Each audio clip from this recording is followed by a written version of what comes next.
Welcome to Pals for Life, where we grow together in God's Word and learn to walk in His light. Today's Bible quiz brings us into the book of 1 Chronicles, a book that takes us back through history, not just to repeat names, but to remind us of God's covenant, His promises, and the legacy of worship passed down through generations. From genealogies to the reign of David, 1 Chronicles helps us see the bigger picture, that God is faithful even when people fall short, and that worship, obedience, and preparation matter deeply to Him. This quiz isn't just about recalling history. It's about reflecting on what kind of legacy we're building in our own walk with God. So take a deep breath and let's begin the journey through 1 Chronicles together. Verse by verse, fill in the missing words.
You're halfway through, and 1 Chronicles reminds us of something we often forget.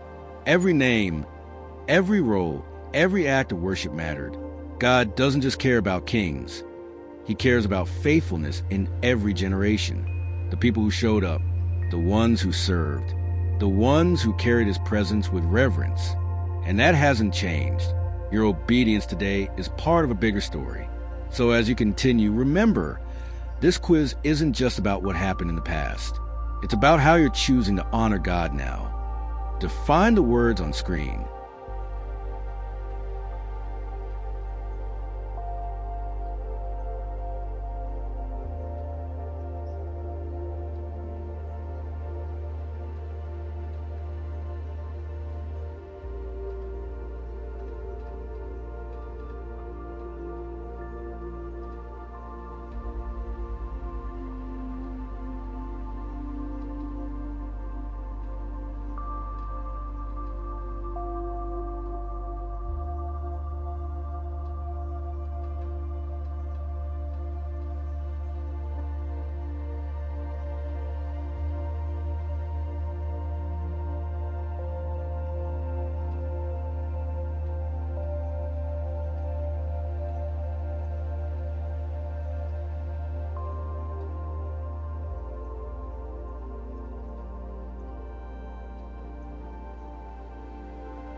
Here, pause to take a moment and reflect when needed.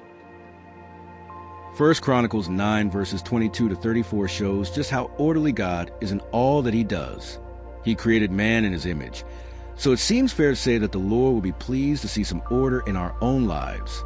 Where does your life feel like chaos? Where do you find yourself thinking there just isn't enough time? Think about how you could bring some order to this area and seek God's help. David wanted to build a house for the Lord. The Lord declined, instead choosing one of David's sons for the task in the future. Wanting to do something for God is a wonderful thing, but that doesn't always mean he chooses us for that particular role. Have you ever found yourself in a place trying to do for the Lord, but did not consult God first? Those things often do not go well. How did this make you feel? What did you learn? David humbly prays to the Lord, asking, "Who am I?"